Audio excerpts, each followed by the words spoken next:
예수님의 십자가 이야기는 일반적으로 예수님께서 종료주일, 즉 예루살렘에 올라가시는 일을 기준으로 하고 있습니다. 마태복음은 총 28장까지 있는데 예수님께서 21장에 이 예루살렘에 입성하십니다. 또 마가복음은 16장까지 있는데 예수님께서 11장에 예루살렘으로 입성하시죠. 누가복음은 24장까지 있는데 예수님께서 19장에 예루살렘에 입성하십니다. 그런데 요한복음은 21장까지 있는데 예수님께서 12장에 예루살렘에 올라가세요. 그만큼 요한복음은 12장 이후는 모두 예수님의 죽으심과 부활과 아주 직접적으로 연결되어 있다는 것을 저와 여러분에게 보여주죠. 그리고 사도 요한이 요한복음을 작성할 때 이미 마태복음, 마가복음, 누가복음은 존재했습니다. 그런데 예수님의 가장 최측근 제자이면서 이 마태, 마가, 누가의 내용을 다 알고 있었던 요한이 꼭 보여주고 싶었던 것이 있는데, 그것은 예수님의 지상사역 중에 예수님께서 끊임없이 반복적으로 십자가를 연상케 하고 고난을 연상케 하는 말씀을 많이 하셨다는 사실을 이 자기가 떠나갔을 때 이 땅에 남겨진 제자들 또 성도들을 향해서 그 이야기를 너무나 정말 자세하게 보여주고 싶었다는 것을 우리는 볼 수 있는 것입니다. 그러니까 요한복음은 예수님의 십자가를 영광으로, 예수님의 십자가를 우리의 신앙의 중심으로 처음부터 끝까지 오롯이 저와 여러분에게 보여주고 있다라는 것이죠. 이것을 저와 여러분들이 아는 것은 매우 중요하다 할 수 있습니다. 이러한 요한복음을 중심으로 우리는 이 고난 주간을 함께 그 은혜를 나누고 있습니다. 첫 번째 시간 우리는 보라 세상 죄를 지고 가는 하나님의 어린 양이로다라고 하는 이 세례 요한의 증언을 통하여서 함께 은혜를 나누었습니다. 예수님의 대속적 죽으심을 가장 큰 영광으로 모든 사역과 말씀 속에 자리한 이 뿌리와 중심으로 선포하고 있는 그 장면을 통해 우리가 고난 주간을 시작하게 되었습니다. 어제는 인자가 들려야 하리니, 모세가 광야에서 뱀을 든 것처럼 인자가 들려야 하리니라는 말씀을 통해서 그러한 대속적 죽으심이 들리심, 즉 십자가에서의 죽으심이 될 것을, 그러니까 예수님의 죽으심은 참혹한 십자가형임을 우리가 함께 생각해 보았습니다. 오늘은 그렇게 대속적으로 죽으시고 십자가에서 죽으신 그 주님의 죽으심, 그 고난이 우리에게 어떠한 의미가 있는가, 우리에게 어떠한 효험이 있는가에 대하여서 함께 나누고 또 함께 깊이 묵상하는 시간을 갖기 원합니다. 그러한 가운데 요한복음 6장에선 참 놀라운 말씀이 선포되고 있습니다. 오늘 본문의 말씀을 제가 다시 한번 읽어드리겠습니다. 예수께서 이르시되 나는 생명의 떡이니 내게 오는 자는 결코 줄이지 아니할 터이요 나를 믿는 자는 영원히 목마르지 아니하리라. 아멘. 예수님이 나는 생명의 떡이다 라고 선언하신 내용은 오직 요한복음에만 등장합니다. 마태복음, 마가복음, 누가복음에서는 이러한 종류의 선언을 볼 수가 없어요. 특별히 요한복음이 아주 직접적으로 예수님께서 하신 이 말씀, 내가 곧 생명의 떡이다 라는 이 선언을 들려주고 있습니다. 이 말씀은 그냥 주어진 것이 아니에요. 갑자기 진공 상태에서 갑자기 튀어나와가지고 예수님께서 내가 생명의 떡이다 이렇게 말씀하신 것이 아닙니다. 이 말씀은 우리가 매우 잘 알고 모든 복음서가 다 같이 보여주는 유일한 사건, 오병이어 사건과 긴밀히 연결되어 있습니다. 사람들은 예수님을 왕으로 모시기를 원했습니다. 특별히 오병이어 사건이 그들에게는 큰 도전이 되었죠. 왜 그렇습니까? 광야에서 아무것도 먹을 것이 없는데 예수님께서 남자만 5천 명에게 양식을 공급하셨기 때문입니다. 사람들은 자신의 필요를 공급하신 예수님을 보고 너무나도 놀랄지 않을 수 없었습니다. 먹을 것이 없는 광야는 죽음의 땅입니다. 죽음의 땅에서 예수님께서 생명의 양식을 주셔서 5천 명을 살게 하신 거죠.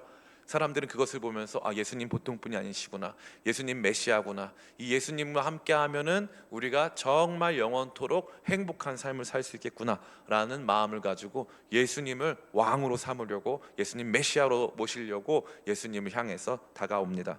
그러나 놀랍게도 예수님은 그들에게서 도망치십니다. 우리 6장 11절부터 15절까지 말씀 우리 같이 한번 읽어보겠습니다. 시작. 예수께서 떡을 가져 축사하신 후에 앉아있는 자들에게 나눠주시고 물고기도 그렇게 그들의 원대로 주시니라. 그들이 배부른 후에 예수께서 제자들에게 이르시되 남은 조각을 거두고 버리는 것이 없게 하라 하심으로 이에 거두니 보리떡 5개로 먹고 남은 조각이 12바구니에 찼더라. 그 사람들이 예수께서 행하신 이 표적을 보고 말하되 이는 참으로 세상에 오실 그 선지자라 하더라. 그러므로 예수께서 그들이 와서 자기를 억지로 붙들어 임금으로 삼으려는 줄 아시고 다시 혼자 산으로 떠나가시니라. 여러분 잘 보셔야 되는 게, 사람들은 예수님을 뭐라고 말하냐면은 14절에 보니까 참으로 이는 세상에 오실 그 선지자라 하더라. 즉 메시아라고 느낀 거예요. 아니 이렇게 예수님께서 행하신 기적 중에 이렇게 큰 기적이 없거든요. 막 갑자기 물질이 막 불어나기 시작하면서 이 질량 보존의 법칙이 깨지고 물질이 막 늘어나기 시작하면서 사람들이 5천 명이나 되는 사람들이 그것을 다 목도했습니다. 그러니까 이제 예수님을 의심할 여지가 없는 것이죠. 이 예수님 왕으로 삼자고 달려갔어요. 그러니까 이들의 이러한 고백은 신앙 고백입니다. 이들의 이런 신앙 고백은 어떻게 보면 전혀 문제가 없어 보인다는 거죠. 근데 예수님은 어떻게 합니까? 예수님은 도망가세요. 예수님은 그들의 신앙 고백 앞에서 막 도망가세요. 예수님 세상에 오실 그 메시아 아닙니까? 아니야. 맞는데, 예수님이 메시아가 맞는데 사람들은 예수님 막 따라가는데 예수님 막 도망치시는 거예요. 그래서 막 도망치세요. 참 신기하죠. 그러니까 사람들은 예수님이 우리에게 자신을 보이고자 하는 방식으로 예수님을 이해한 것이 아니라는 거예요. 예수님께서 주신 그 육신의 양식을 먹고 예수님을 본 거예요. 그러니까 이것은 그들이 원래부터 가지고 있었던 욕망, 그들이 이 땅에서 얻고 싶었던 그들의 소망을 성취한 분으로 여기는 거예요. 그러니까 예수님은 그런 분이 아니시니까 나는 너의 그러한 필요를 들어주는 그러한 존재가 아니야 라고 하면서 예수님 도망치시는 거죠. 참 재밌는 거예요. 우리에게 있어서 이 오병이어는 예수님의 능력을 보여주시고 예수님의 존재를 보여주시는 위대한 사건처럼 보이지만, 예수님은요 이 오병이어 사건에서 도망치시는 거예요. 위대한 간증의 이야기에서 도망치시는 거예요. 저는 이거 보면서 참 많은 생각을 해요. 우리는 이른바 유명한 목사님들을 좋아합니다. 유명한 목사님들이 말씀도 해박한 지식을 통하여서 잘 증거하시고 또 이제 살아있는 하나님의 역사를 경험하는 많은 간증들이 있으니까 말씀 들을 때 기쁘고 참 놀라울 때가 있다는 거죠. 그런데 너무 놀랍게 예수님은 그 영광스러운 이야기에서 도망치신다는 거예요. 그 이야기에서 도망치시는 거예요. 그러고 완전히 새로운 이야기를 들려주시는 거죠. 너희가 떡을 먹고 배불렀지? 그런데 너희가 정말 먹어야 될 떡은 나야. 나를 먹어야 되는 거야. 이 말씀은 우리가 일반적으로 하고 있는 신앙생활과는 차원이 틀린 거예요. 차원이.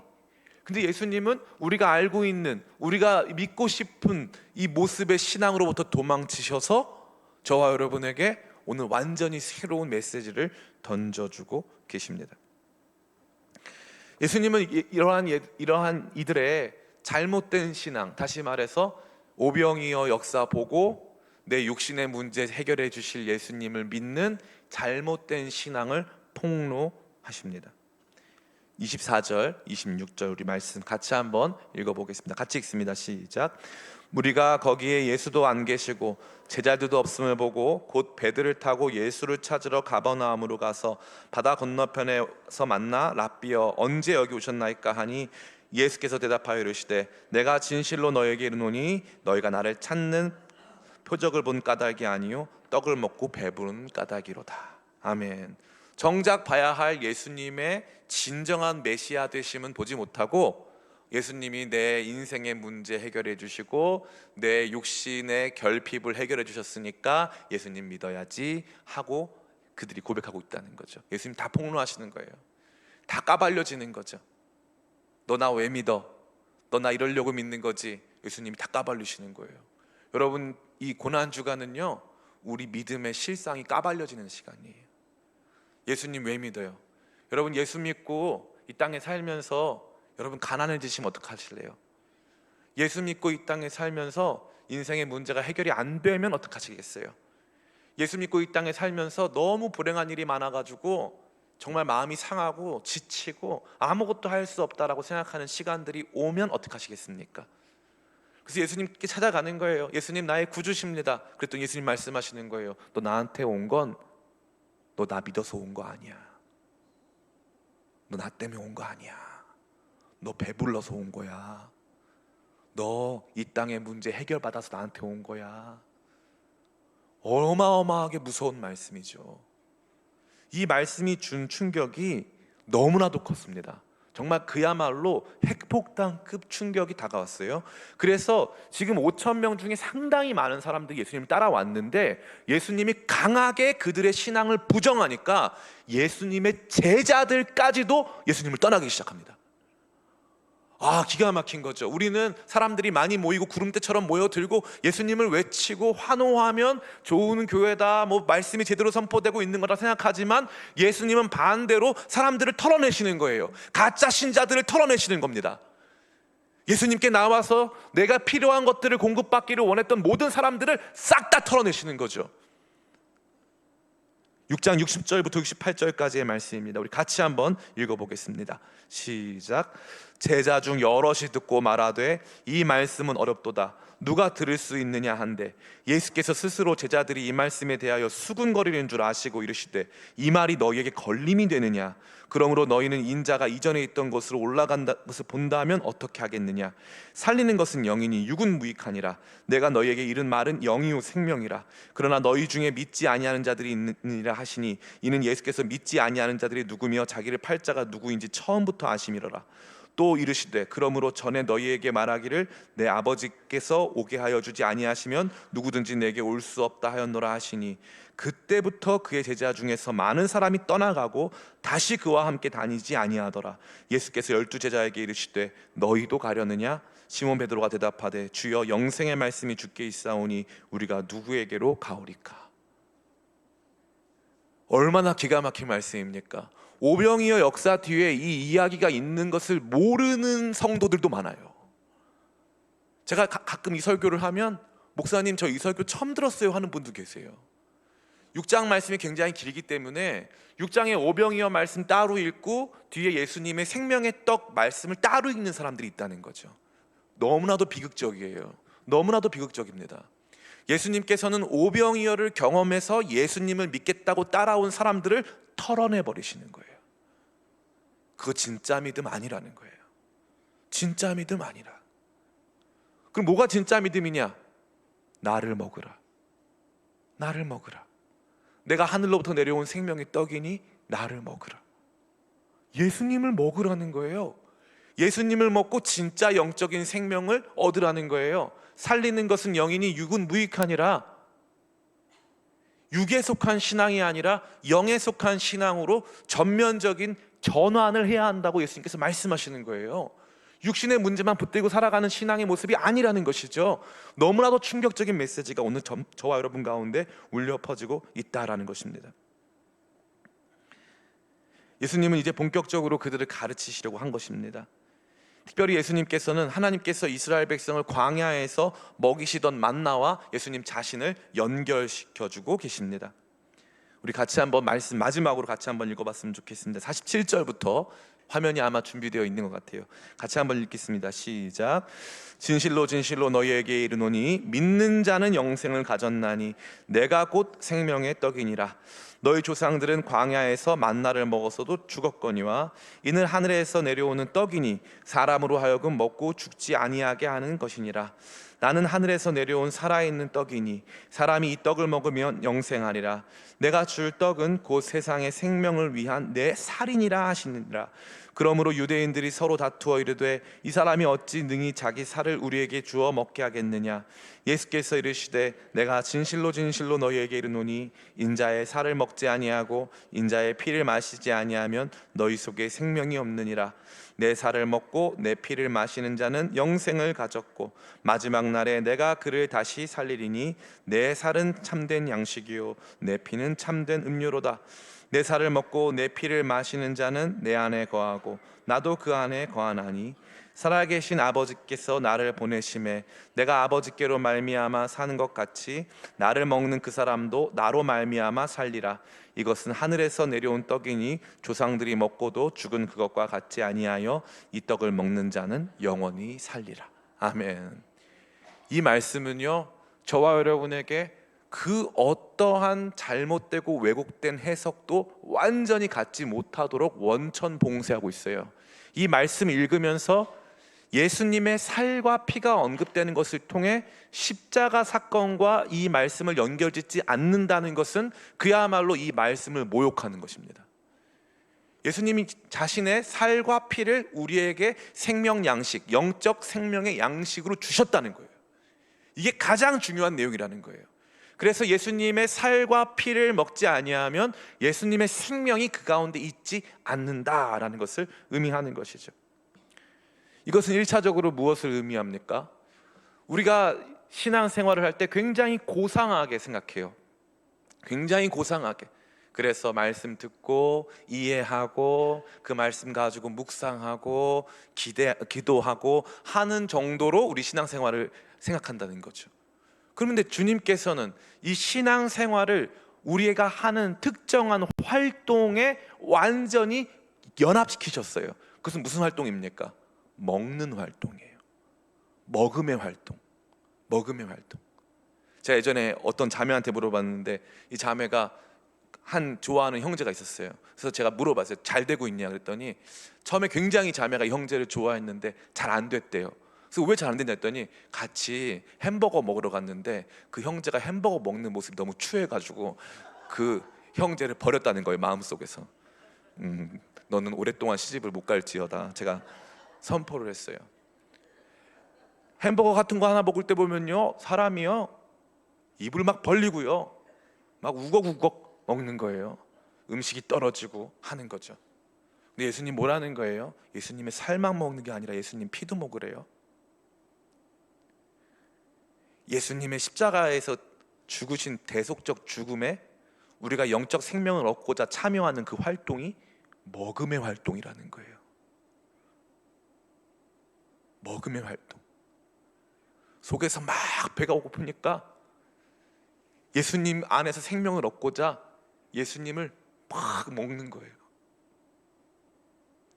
그러니까 우리의 신앙생활은 매우 처절하고 어찌 보면 생명을 얻고자 하는 생사를 넘나드는 수준의 우리에게 있어서는 어찌 보면 그런 고상함과는 거리가 먼 그 생명을 얻고자 하는 치열한 분투와도 같은 그러한 이미지를 보여주고 있다는 것이죠. 예수님은 그 정도로 우리가 예수님의 살과 피를 먹어야 한다는 사실을 알려주고 계십니다. 기독교 신앙은, 특별히 우리 개신교 신앙은 다른 어떠한 종교와 비교했을 때 가장 덜 종교적인 신앙이라고 할 수 있습니다. 종교적이라고 하는 것은 행위를 통해서 자신의 의로움을 보여주고자 하는 것을 기초로 하고 있죠. 그래서 뭐 절에 가서 108배를 한다던가, 저 티벳에 가면 오체 투지를 한다던가, 이슬람에 가면은 절기를 지키고 또 하루에 5번씩 메카를 향해서 기도한다던가, 또 경전을 암송한다던가, 또 자기 자신을 금욕적으로 만들고 또 자기에게 심지어 엄청난 육체의 고통을 가해가지고 자신의 경건함을 보여주는 여러 가지 행위가 기독교 신앙에서는, 특별히 개신교 신앙에서는 거의 없어요. 그러면 유일하게 칼빈이 말하는 참된 종교, 참된 교회의 표지, 어떤 교회가 진짜 교회냐 했을 때 딱 2가지거든요. 원래는 3가지지만 딱 2가지인데 그 2가지가 뭐냐니까 말씀의 선포와 성례의 시행입니다. 말씀의 선포와 성례가 온전히 시행되는 교회는 참 교회라는 거죠. 참된 진리의 말씀이 선포되어지고 성례가 행해지는 교회. 그러면 성례는 무엇과 무엇으로 구성됩니까? 성례는 세례와 성만찬으로 구성됩니다. 그러면 세례를 몇 번 받습니까? 세례는 1번 받아요. 그러면 1번 구원받고 세례받아 교회의 일원이 된 성도는 남아있는 유일한 성례, 거룩한 예식은 뭐만 남는 겁니까? 성만찬만 남습니다. 성만찬을 빈번히 정기적으로 행함으로써 우리가 예수 그리스도의 생명을 먹음으로 이 영생을 유지하고 있다는 것을 표현하고 기억해야 한다는 것을 웅변적으로 우리 신앙 자체가 말해주고 있다는 사실입니다. 너무너무 놀라운 거예요. 그러니까 우리 믿음의 중심에 이 예수 그리스도의 생명을 적극적으로 취하는, 예수 그리스도의 살을 먹는 그 행위가 포함되어 있다는 거죠. 이게 중심이라는 거예요. 이게 중심입니다. 이거를 빼고 신앙생활을 이야기할 수 없는 겁니다. 저는 1년에 1번씩 금식을 해요. 1년에 한 번씩 금식은 뭐 정말 사경을 헤맬 정도로 이제 힘들게 하고 있습니다. 근데 이 금식을 하다 보면은 제일 어려운 게 뭐냐니까, 사람들이 배고픈 게 어렵냐는데 배고픈 게 어려운 게 아니라 시간이 안 가요. 이게 참 재미있는데, 이 아인슈타인의 특수 상대성 이론이라는 게 있거든요. 그래가지고 시간이 다르게 흐른다는 거예요. 분명히 똑같은 한 시간인데 금식할 때 한 시간이 상당히 깁니다. 그래서 그때 야, 아인슈타인이 맞구나 바로 인정하게 돼요. 시간이 다르게 흘러요. 그때 우리가 뭘 알게 되냐면은, 우리가 먹는 것을 준비하고 또 먹고 나서 잠깐 쉬고 하는 그 시간이, 소화시키는 그 시간이 상당히 길다는 거예요. 우리 삶에 굉장히 많은 시간이, 특별히 우리가 깨어있는 동안 굉장히 많은 시간이 먹음과 관련이 있다는 거죠. 그럼 잘 보세요. 이 먹음의 행위가 우리 삶에 완전히 중심에 놓였는데, 먹기만 해서 돈을, 물론 가끔 있어요. 뭐 찌양 자매라던가 몇 명 있어요. 먹기만 해서 돈을 버는 자매 사람들도 있어요. 그런데 먹기만 해서 살아가는 사람들은 없죠. 먹고 나서 그 에너지로 활동을 하죠. 그래서 먹는 활동은 어찌 보면 우리에게 있어서는 부수적인, 부차적인 활동처럼 보이지만 먹지 않으면 활동할 수가 없어요. 그래서 가장 근원적인 활동이에요, 먹음의 활동이. 신앙생활도 똑같아요. 목사님은 백날 맨날 십자가입니까? 왜 십자가 타령입니까? 맨날 보혈입니까? 맨날 예수님의 죽으심입니까? 맨날 왜 우리 교회는 뭐 그런 복음의 내용만 가지고 이야기를 합니까? 어떤 사람 복받은 이야기도 하고, 어떤 사람 자기의 삶을 이제 주님께 드려가지고 뭐 어마어마한 것들을 성취한 그런 내용도 좀 다루고, 우리 인생의 문제도 좀 위로해 주셔야죠. 예, 그것도 있어야 됩니다. 그것도 많고 그것도 풍요롭게 있어야 돼요. 그러나 제가 말씀드리는 것처럼 우리가 회사에 나가서 일을 하고, 직장에 나가서 일을 하고, 학교에 나가서 공부하고, 또 밖에서 운동하고 하는 일들이 당연히 있어야죠. 그러나 밥 먹고 해야 되는 거예요.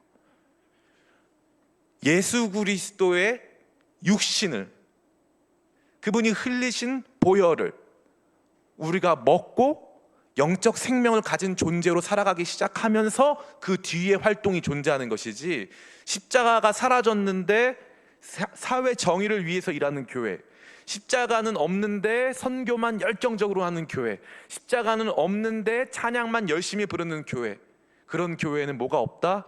영적 생명이 있을 수가 없다는 거예요. 너무나도 중요한 진리입니다.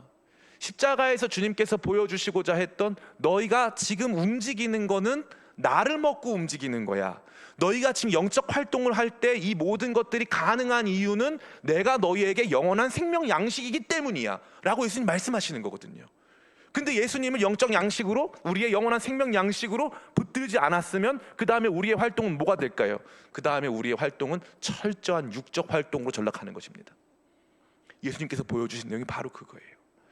그래서 예수님께서 행하신 놀라운 기적, 오병이어 기적에서 예수님께서 부풀리신, 예수님께서 다 나누어 주신 그 떡과 물고기만 먹은 것으로 증거 삼고 능력 삼고 살다 보면 영적 생명은 메마르고 영적 생명은 더 이상 존재하지 않는다는 것입니다.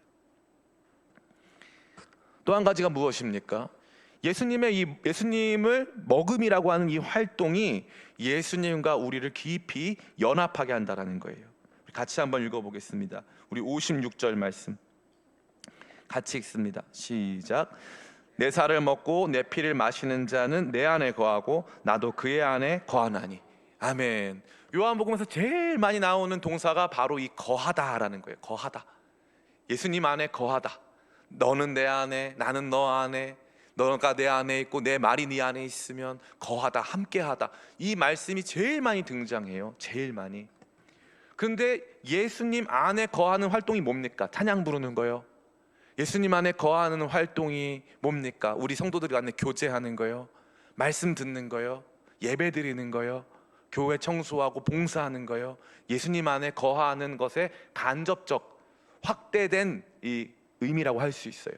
그러나 예수님 안에 직접적으로 거하고, 예수님이 내 안에 직접적으로 거하시는 활동은 예수님의 십자가 안으로 들어가서 그분이 날 위해서 죽으셨음을 묵상하고, 예수님의 십자가를 통해 예수님께서 우리를 위해서 자신의 몸을 찢으시고 자신의 피를 주신 것을 기억하여 그것에 참여하는 거예요.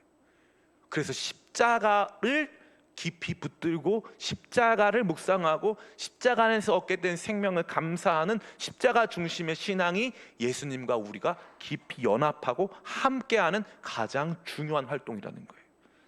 이 활동이 없으면 안 된다는 것입니다.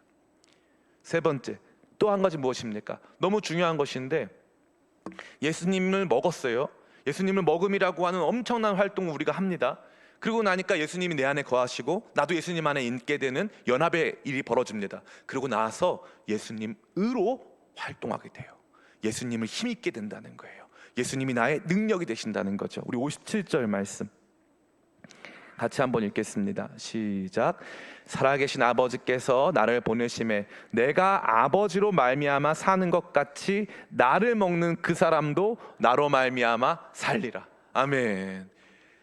하나님께서 아들 예수님을 이 땅 가운데 보내셨고, 하나님이 아들 예수님의 능력이 되시고, 하나님이 아들 예수님의 나아갈 길이 되시고, 하나님으로 말미암아 그 아들 예수님이 살아가시는 것처럼 우리가 예수님을 먹으면 예수님과 함께할 뿐만 아니라 그 예수님이 우리의 힘이 되시고 예수님이 우리의 길이 되신다는 거예요. 아멘. 여러분들이 저는 그것을 경험하게 되시기를 축복합니다. 이 말씀을 다 맞춰요. 너무나도 놀라운 내용이 아닐 수 없습니다. 오늘 우리 안에서 마치 뭐와 같은 거냐면 이겁니다. 여러분, 만약에 여러분 코를요 1분만 잡고 있으면요 많은 분들이 정말 힘드실 거예요. 우리는 우리 삶에서 다양한 활동들을 합니다. 정말 어떤 분들은 뭐 사회에서 정말 중요한 결정들을 하는, 이 우리 사회를 이끌어가는 정말 그러한 지도층의 역할도 감당하시고 중요한 정책도 만들어 가시고, 또 어떤 분들은요 각자의 삶 속에서 주어진 일들을 할 때에 뭐 의사 선생님, 뭐 간호사, 뭐 소방관처럼 많은 사람들의 생명을 보존하고 지키는 정말 중요한 활동들을 많이 합니다. 근데 그 사람들이 그 활동을 할 때 제일 중요한 게 뭡니까? 제일 중요한 게 살아있는 거예요. 호흡하고 밥 먹는 활동. 호흡하고 밥 먹는 활동. 예수님 뭐라고 하시는 거예요? 내가 곧 하늘에서 내려온 생명의 떡이라 이거예요. 그래서 나를 먹지 않고서 영생할 수가 있다 없다? 없다. 우리 가운데 제가 어저께 말씀드렸죠. 이 영생이라고 하는 개념은 그냥 오래 사는 개념이 아닙니다. 제가 언젠가 누가 대화하시는 걸 봤더니 요즘에 이제 학자들이 추산했을 때 지금 한 50대, 40대 정도 되시는 분들은 아마도 이 예상 수명이 한 130세 정도 될 것 같다고 하시더라고요.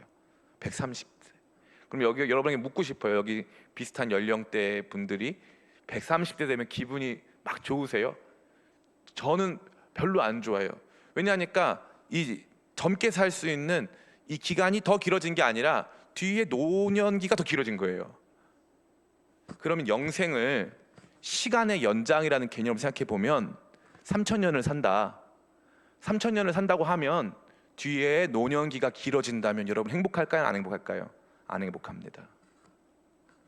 영생은 시간의 확장 개념이 아니에요.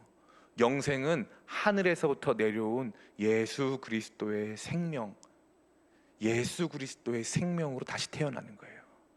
그래서 영생은 질적으로 다른 생명을 말하는 거예요. 제가 시간이 없어서 말씀드리지 못하지만 요한일서 5장 18절에 보니까 하나님께서 우리 가운데 그 생명을 주셨는데 그 생명은 그 아들 예수 그리스도 안에 있는 그것이다라고 되어 있어요.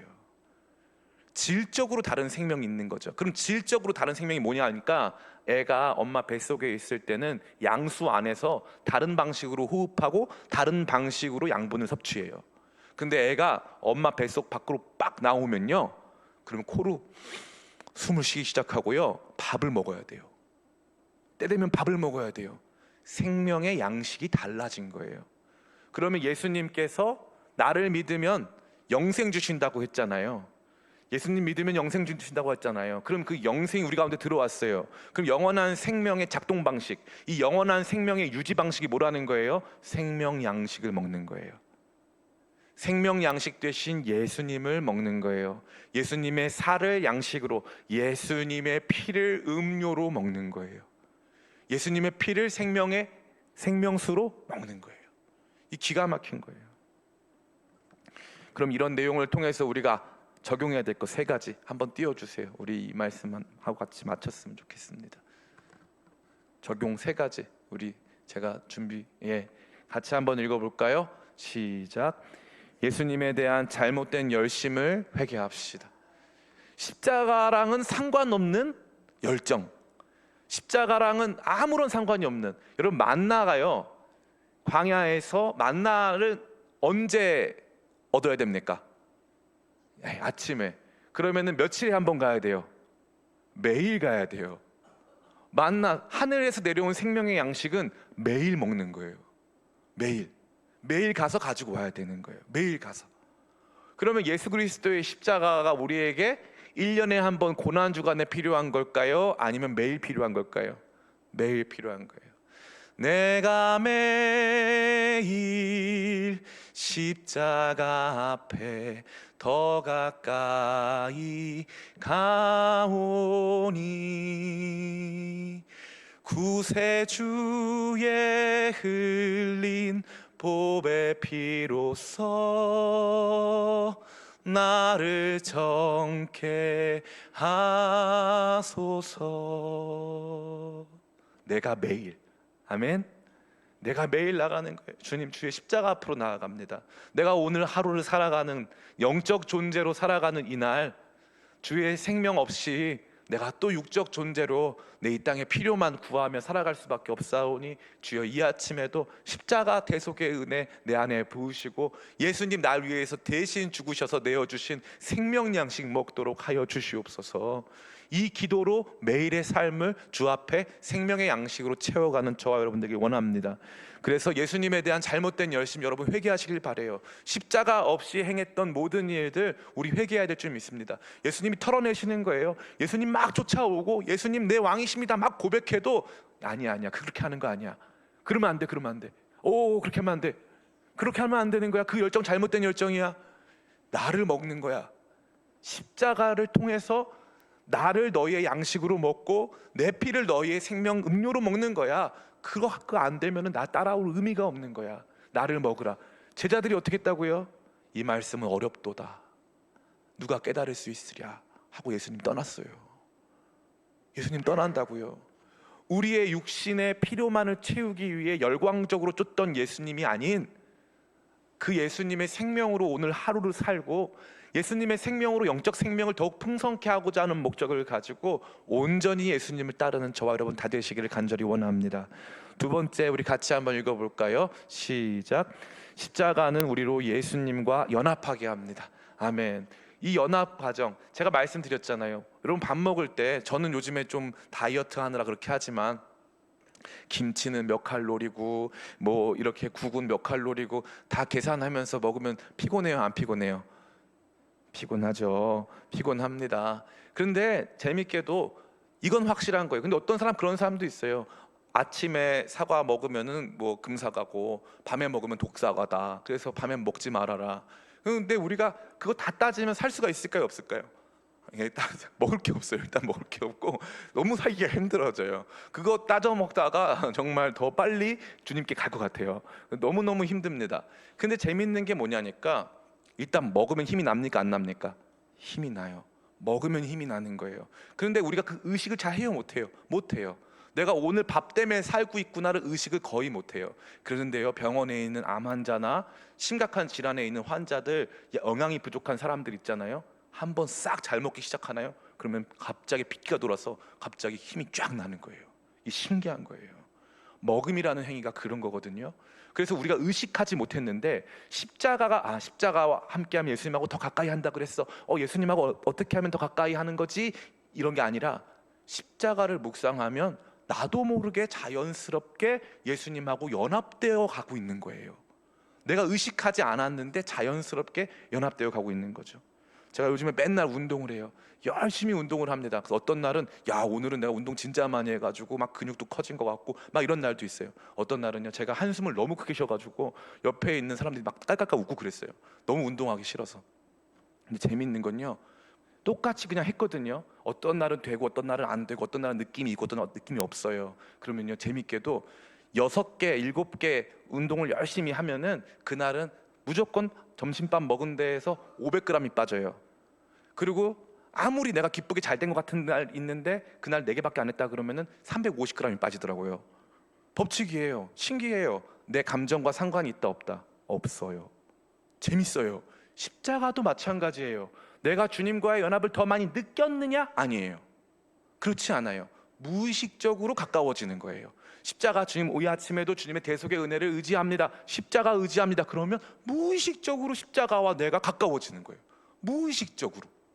그래서 십자가를 묵상한다는 것은 십자가를 통해 예수 그리스도의 생명에 참여하는 것, 즉 예수님을 먹음이라고 하는 그 행위에 참여하는 것은 의식하든 무의식하든 무조건 주님과 가까워지는 행위인 줄 믿습니다. 예수님께서 말씀하신 거예요. 그러니까 예수님과 가까워지고 싶은 사람들은 십자가 묵상하시기를 축복합니다. 아침부터 주의 십자가 의지합니다. 십자가 붙듭니다. 대속에 놀라우신 사랑과 은혜로 내가 삽니다. 고백하게 되시기를 축복합니다. 마지막 세 번째, 같이 이것만 읽고 마치겠습니다. 시작. 십자가는 우리가 예수님을 힘입어 살게 합니다. 아멘. 그래서 십자가 묵상하고 나면은 갑자기 영적인 능력이 나타나기 시작하는 거예요. 그 전까지 이 세상 속에 살면서 육신의 힘으로, 육적 생명으로 살다 보니까 육적 생명의 공급자인 이 땅의 양분, 이 땅의 자원들, 이런 것들에만 관심이 갔거든요. 근데 십자가 안에서 그 은혜로 살다 보니까 내가 이런 것 때문에 사는 존재가 아니라는 것을 발견하게 되는 거죠. 나를 위해서 내 죽은 영을 살리시고 이 영적 생명으로 나를 영원히 살게 하실 그 주님의 십자가의 은혜가 갑자기 내 안에서 힘을 주는 거예요. 그래서 이 땅에서 살아가는 존재가 아니라 하늘에서 사는 존재인 것처럼 이 땅의 것을 이겨내고 이 땅의 것으로 만족하지 않고 하늘의 것으로 멋지게 살고 있는 우리 자신을 발견하는 가장 중대한 포인트가 바로 십자가의 그 능력이 있다는 것입니다. 십자가를 더 강력하게 붙드는 성도들은 죽음도 이겨냅니다. 십자가 붙드는 성도들은요, 이 땅에서 다가오는 어려움도 극복하는 줄 믿습니다. 십자가 가지고 있는 성도들은요, 배고픔도 이겨내요. 십자가 온전히 가지고 있는 성도들은요, 세상 모두가 나를 미워해도 무너지지 않습니다. 사방으로 우겨싸움을 당해도 쌓이지 않아요. 이 질그릇에 보배를 가졌잖아요. 그 뭐라고 말합니까? 너무 기가 막히게. 우리 같이, 여러분 혹시 이 성경책 있으신 분들, 우리 고린도후서 4장, 고린도후서 4장. 세상에서 설교를 잘 못하는 사람이 설교 길게 하는 사람인데 오늘 제가 그 사람인 것 같아요. 맞죠? 아멘. 예. 고린도서 4장 7절부터 11절 같이 한번 읽겠습니다. 시작. 우리가 이 보배를 질그릇에 가졌으니 이는 심히 큰 능력은 하나님께 있고 우리에게 있지 아니함을 알게 하려 함이라. 우리가 사방으로 우겨쌈을 당하여도 쌓이지 아니하며 답답한 일을 당하여도 낙심하지 아니하며 박해를 받아도 버림받지 아니하며 거꾸로 뛸을 당하여도 망하지 아니하고 우리가 항상 예수의 죽음을 몸에 짊어짐은 예수의 생명이 또한 우리 몸에 나타나게 하려 함이라. 우리가 살아있는 자가 항상 예수를 위하여 죽음에 넘겨짐은 예수의 생명이 또한 우리 죽을 육체에 나타내게 하려 함이라. 아멘. 너무 기가 막히지 않습니까? 박해를 받아도 버림받지 아니하고 거꾸로 뜨림을 당하여도 망하지 아니하고 우리가 항상 예수의 죽음을 몸에 짊어짐은 예수의 생명이 또한 우리 몸에 나타나게 하려 함이라. 십자가가 능력인 줄 믿습니다. 십자가가 능력이에요. 여러분 그것을 경험하게 되시기를 간절히 원합니다.